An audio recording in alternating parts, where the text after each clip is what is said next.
C'est complètement inédit sur le compte. Ce soir, on va calculer l'intégrale qui est posée ici. Intégrale entre 1 demi et 2 de 1 sur x fois cosinus de x sur 1 plus x au carré, ln de x des x, à l'aide du changement de variable x égale 1 sur t.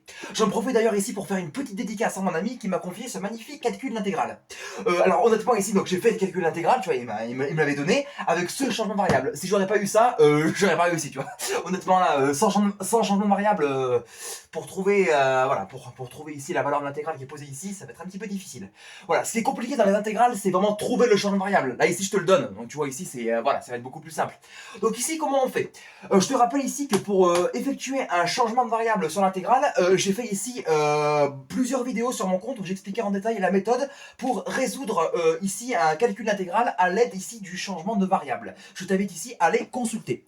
Donc, ici, on va remarquer que l'intégrale qui est posée ici, c'est avec la variable x. Toi, ici, tu veux transformer grâce au changement de variable ton intégrale avec la variable t qui est posée ici. Tu vois, l'autre variable, c'est t. Donc, tu sais que x égale 1 sur t. Donc, ça veut dire ici que t égale 1 sur x. Donc, finalement, en fait, l'intégrale qui est posée ici sera égale à intégrale entre quoi et quoi? Et bah, du coup, ici, en x, ça vaut 1 demi et 2. Donc, en t, ça sera 1 sur 1 demi.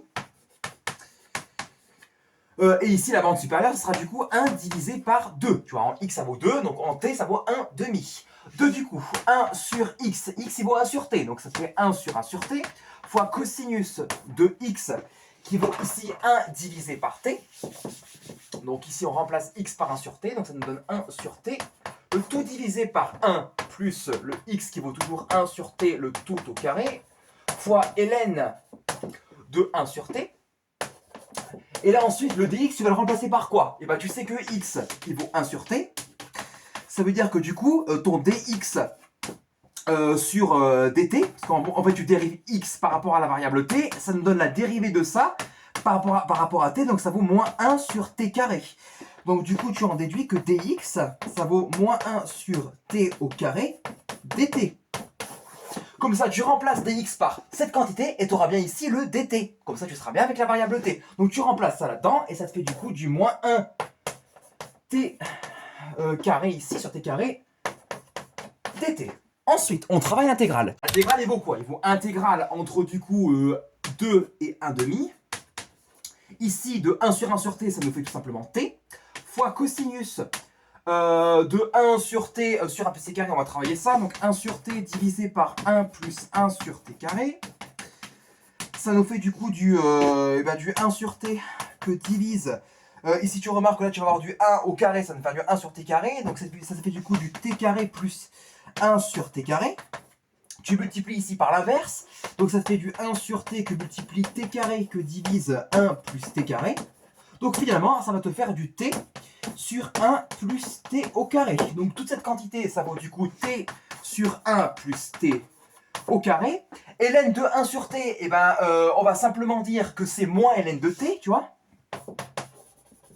Ça, c'est la propriété sur le logarithme népérien. Moins 1 sur t carré, et ben, du coup, on va le laisser comme c'est, et dt.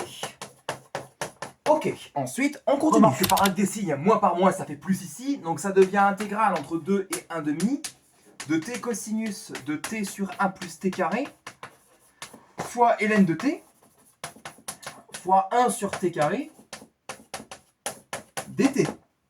Là ensuite tu remarques que 1 sur t carré que multiplie t, ça nous fait du 1 sur t, ça devient intégrale entre 2 et 1 demi de 1 sur t cosinus de t sur 1 plus t au carré que multiplie ln de t